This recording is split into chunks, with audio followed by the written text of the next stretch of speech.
Hello guys, my name is Zubair Ali Raja and this is a lecture about my class on small business finance. As we all know that there are five stages in the life cycle of a new business or a new business venture. First is the development phase, then the second is startup stage, third is survival stage in which many businesses basically go out of uh, the market if they cannot manage their cash very well. Fourth is their rapid growth stage, and fifth is the maturity stage. So, this example corresponds much more to the startup stage and the survival stage. So, there is a company, and in fact, there is a person, the entrepreneur. He thought that there is a prospect of a pocket size scanner. So he came up with this idea that this pocket size scanner can be used by the sales personnel, and whenever they will visit some clients, they can scan their visiting card right away, and the information will feed into some software. So, uh, so this entrepreneur came up with this idea, and he, in the first stage, which is the uh, development stage of a business, he made all the business plans and felt it like there is actually a market for this product. So he thought to decide that uh, let me start preparing the scanner, the small handheld scanner. So he opened a PSA corporation. So he went from the development phase and came to the startup stage. So as soon as he will come to the startup stage, he needs to first of all prepare and use the financial statement. So we will I will discuss right over here in this lecture first that how he will prepare a sample financial statement, and how basically operation of a organization lead to these financial statements. So the company's name is now PSA Corporation. It's written over here, and this is the basic data. So the owner, who is also who is actually the entrepreneur, he who came up with the idea, he's putting his 40,000 as an equity. 10,000 he took a loan from his friend at a 10% annual rate of interest. So he will be paying him for the next 2 3 years 10% on on 10,000 which he has borrowed. Then he bought the equipment worth of 20,000. So he bought his own equipment, and the useful life of the equipment is 10 years, and he will be using the straight line depreciation method. So it means every year the value of 2,000 will be depreciated for this equipment's value, because if you simply divide 20,000 with the useful life, which is 10, you will get 2,000 per year. So it means in 10 year all this 20,000 value will be depreciated, and he is going to start the operation on July 1st. So this July 1st can be any first July 1st can be of any year. Over here, just as a simple thing, it is given as it is that it will be a July 1st when he will be starting the operation. And his starting inventory, obviously he needs some plastic material, some electronic components, connectors to in order to assemble the scanner. He is taking $10,000 worth of inventories, and the his own salary, he decided that it will be 30,000 a month. Also, he decided that the policy of his sales policy will be that he will sell these things at 10 year over the 30 days credit. So it means whatever he'll say he will sell in this month, he will receive the cash next month. So he will do the selling of his scanners on credit term basis.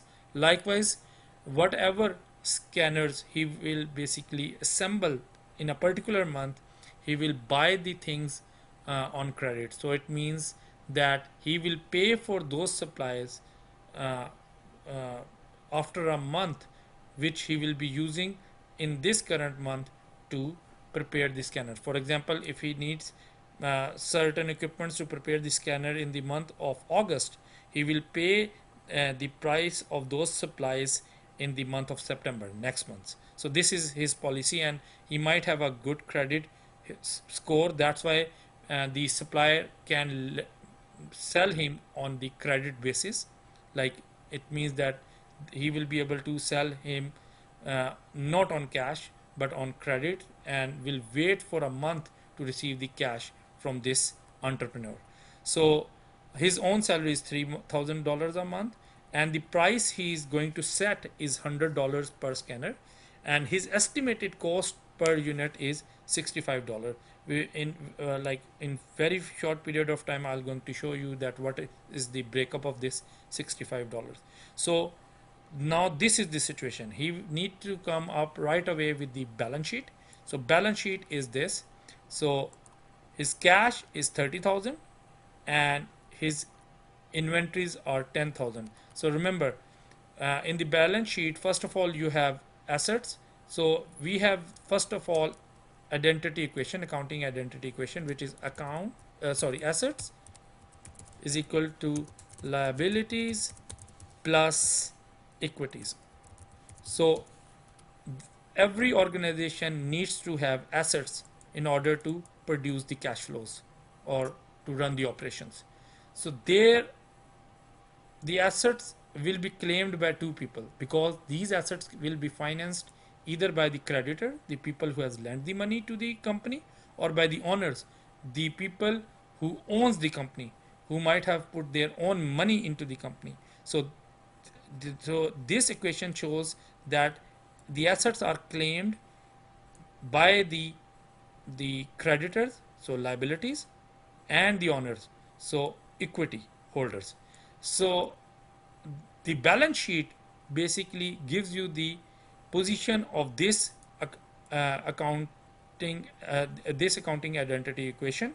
So on the left hand side, if you see, we have all the assets.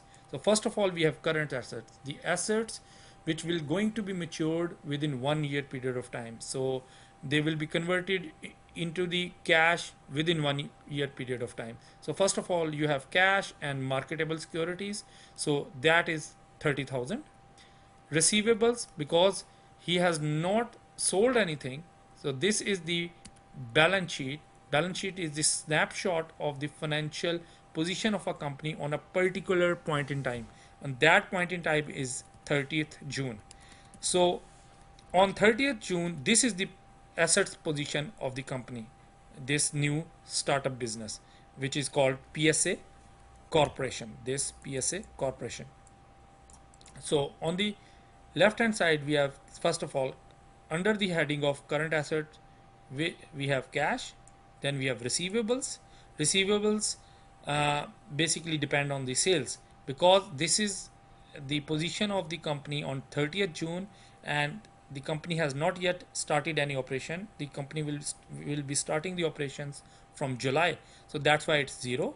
Inventories is 10,000. Remember, I told you, because what he needs, this company needs to build the scanners in the month of July, so they need to have few inventories just at the start of the July. So 30th June mean that one day before the month of July. So by the 30th June, they already purchased, the company already purchased $10,000 worth of inventories. So total current asset, if you see the formula, it's sum F6 to F8.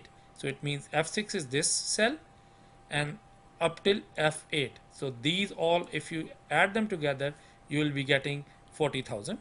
And then you need to have basically long-term assets, the assets which will be producing the cash flow or reducing the outflow of the cash beyond 1 year period of time. So obviously he needs to buy certain equipment in order to make these scanners. So those equipment he is buying by $20,000, and then once he will start using that equipment, the value of the equipment decreases. Like you buy the car, as more and more you start driving the car, the value of the car will start decreasing. So that is called depreciation, and it is called accumulated depreciation over here, because over the number of years, the the depreciation will going to increase. So for example, if the value of any equipment will decrease by 2000 in the first year, and in the second year it again decreased by 2000, the total value which will be decreased of any equipment will be 4000 in that particular example. So in the third year, if now the depreciation is further 2000, then you have to add all the depreciation of the previous years and the current years as well.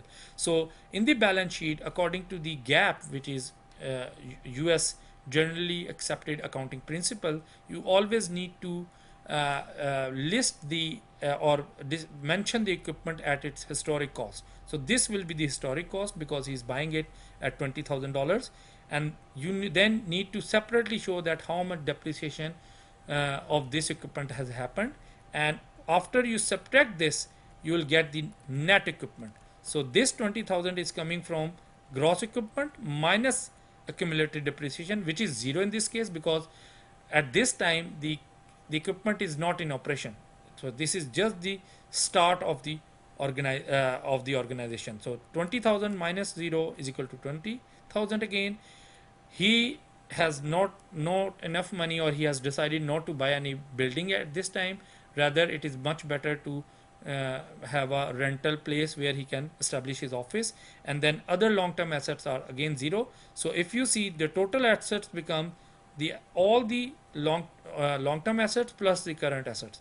So over here, long-term assets is only 20,000, and there is nothing other asset in the under the category of long-term asset. So this 20,000, this one plus this total current asset will give the corporation 60,000 worth of total assets. So this, if you see, is 60,000, and F9, F14, F15 and F69 added. So this is F16, this is F15, this is F14, and this is F9. So this is building and other long-term asset. This is separate. That is other like uh, issue that at this time these are zero.